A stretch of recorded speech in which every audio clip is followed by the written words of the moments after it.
sounds of Kodiak coming down on him had to be a fearsome sight. The man scrambled out of the way and to his feet, screaming for his friends.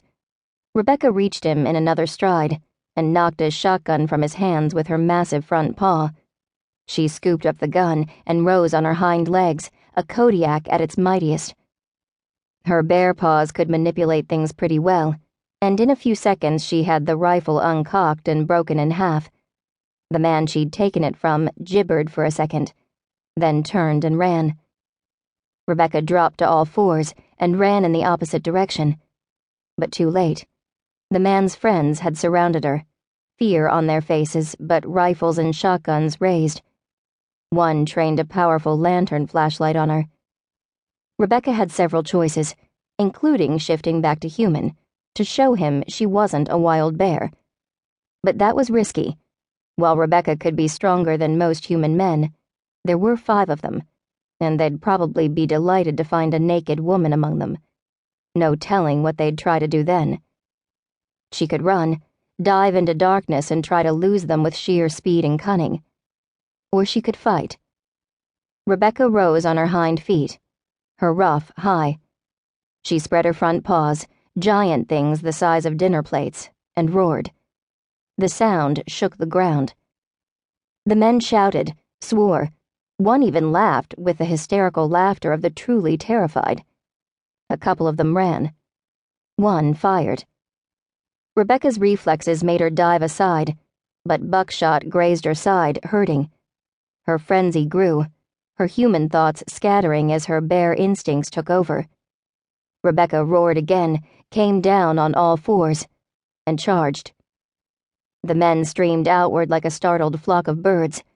Rebecca picked one at random and gave chase. The hunter sprinted away, forgetting about the gun in his hands, but he'd never be able to outrun Rebecca. She'd land on him, break his shotgun, flip his body back and forth between her paws, generally scare the crap out of him.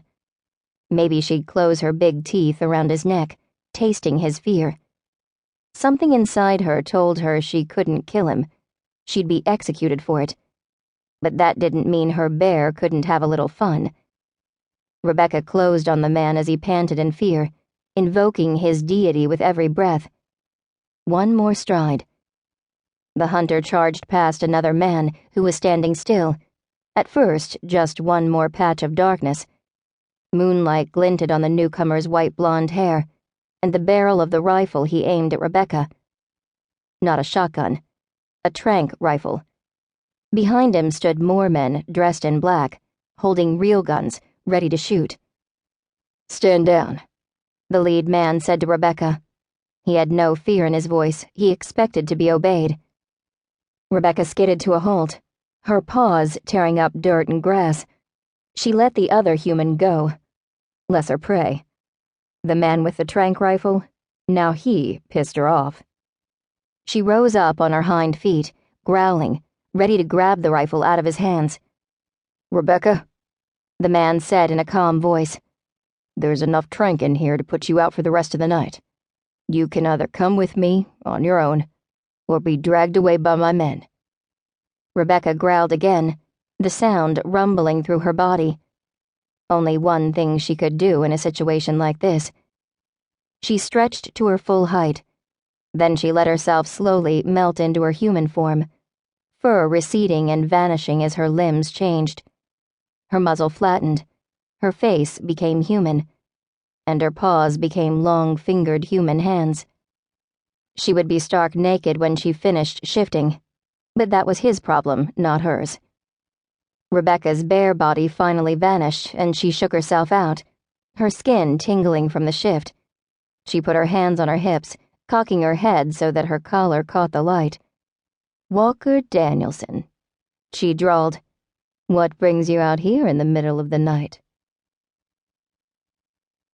If Rebecca had one weapon that could completely disarm Walker, it was this. Standing naked in front of him, moonlight kissing her body. Darkness hid most of her, but silver light touched her breasts, pale skin with dark areolas, her rich brown hair and a smile he could never forget. The moonlight also glinted on her collar, marking her as a shifter.